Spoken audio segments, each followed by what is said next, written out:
Page 47, Sam's Jam, last piece in this book, and this is in the style of jazz. Jazz, you can expect a lot of syncopation, swung rhythm, a lot of seventh chords and accidentals thrown in. All right. I just go through the same process. It doesn't matter what kind of music it is. I just use the same process. I trust it. I look it over. It's about a page long. Clef signs to start or treble and bass. There's no sharps or flats in the key signature. If you look at the end, we're here. It's sort of a C major chord. It's a seventh, actually. It's a jazzy chord. They take the chord and add a major seventh on top of it, and that makes it a jazzy sound. You hear that a lot in jazz. It's C major. Do the scales and arpeggios for C major and A minor, though. 4/4 time with a pickup. Now, I'll swing the rhythm later. Right now, I'm just playing straight eighth notes. And I want a fingering that lets me connect the notes as much as possible. So here, 1 and 2 and 3 and 4 and 1.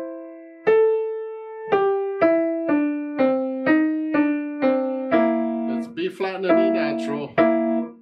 And during the rest, come back, up. 1 and a 2 and triplet. 1.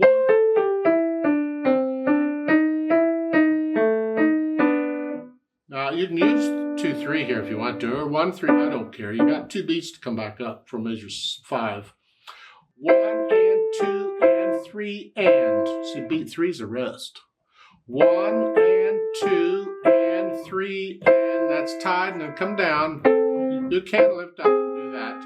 You can also use 4th finger.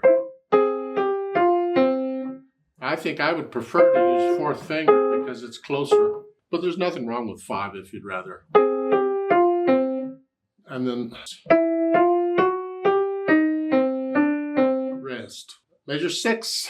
1 and 2 and 3 and. See, there's that beat 3 again. It's got to rest. Again. 1 and 2 and 3 and 4 and. Then 2 measures later. 1 and 2 and 3. 2nd finger. 1 and 2 and. Now the beat 2's got to rest. And then from measure 13, just lift up. Usually when I get a passage like this between measure 12 and 13, where I got to go from here, measure 12, to here, measure 13, I will play that measure 12 with 4th finger. That way my little fingers are ready.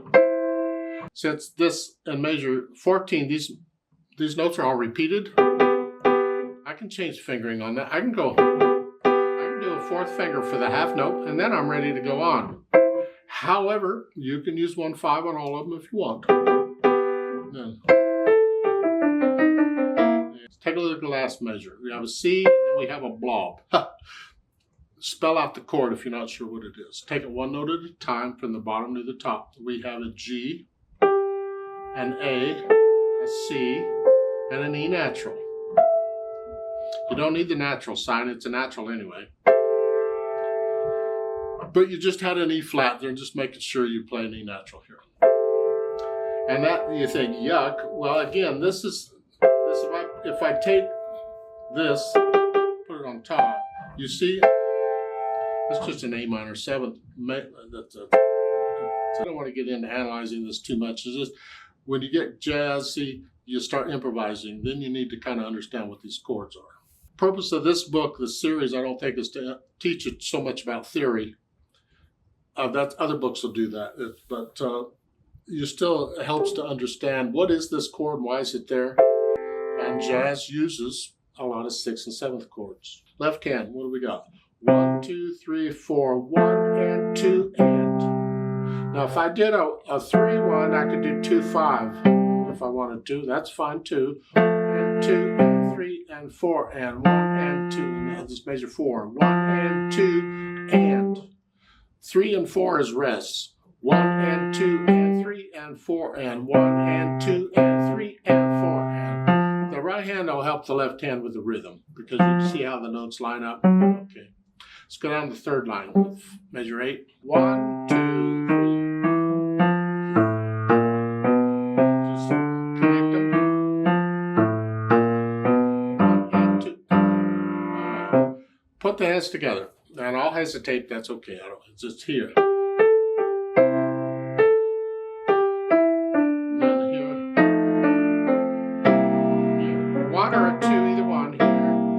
that's just an eighth note now. In the second full measure, 1 and 2 and 3 and comes up on beat 3. And then you go 1. See, this is where you can get the left hand rhythm with the right hand. Those are together. 1 and 2 and 3 and 4 and 1.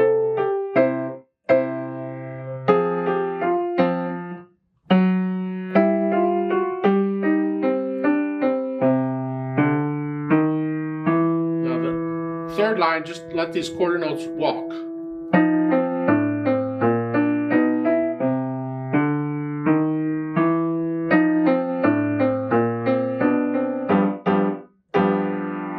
Measure 12. 1 and 2 and 3 and 4 and. Like it was at the beginning. Once I can get the hands working together, then I'll go back over it like 2 or 3 measures at a time and work out the hesitations. Keep it slow, but no hesitations. After I do that, then I add the articulation. And staccatos and accent, pinching the wrist, and they're short, and it's the accent. Separate those 2 notes, those eighth notes. Yeah. Accent and a staccato.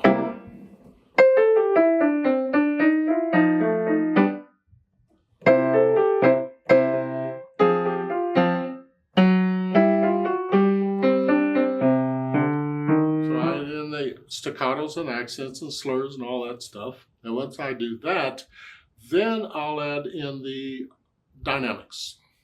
And this mostly is going to be the right hand, moderately loud. It makes the accent note a loud note.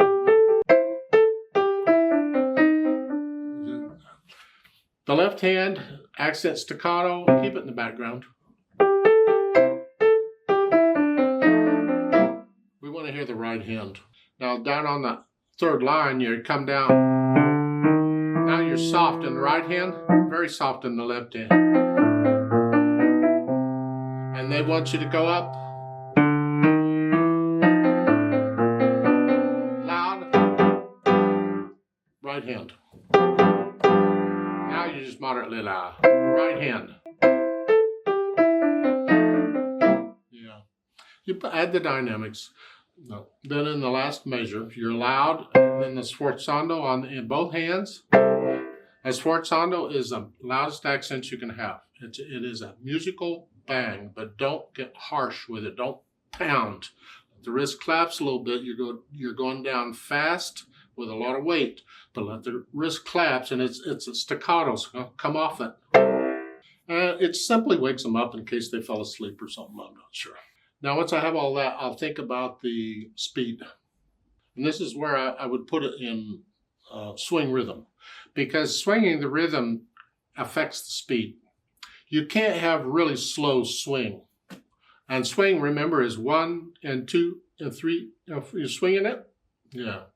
Slow.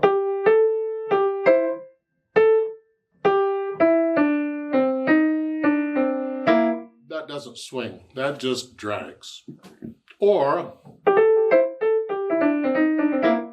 that's silly, that's cartoonish. There's a limit to how fast or slow you can go. You make it swing.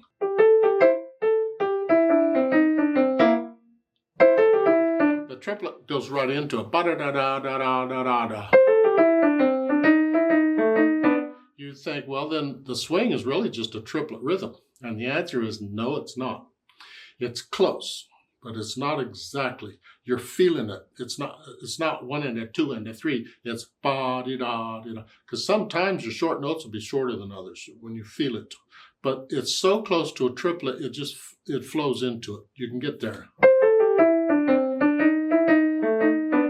That's fine.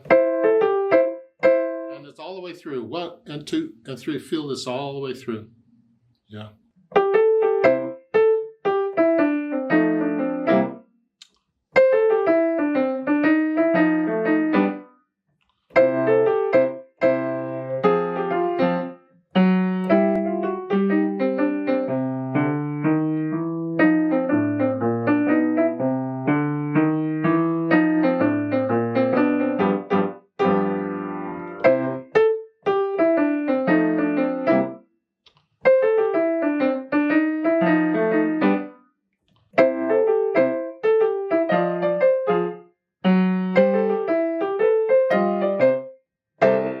that's just one way of doing it. If I played it again, I'd play it different. I play by feel. It's however I feel it. Whatever speed I feel at the time, it's just, you just get into it. One thing about interpreting jazz you can think about is that when on the swing rhythm, you have the long short notes, ba da da da da da da. Jazz generally emphasizes the short note, because normally we would go bum ba bum ba bum ba bum ba bum, right? But in jazz, you emphasize the short note, bum ba-dum ba-dum ba-dum. See if you can do that here. Short note, short. Emphasize the short note. That's interpretation in jazz. It takes a little while to get used to it, but once you get used to it, you just do it. It's a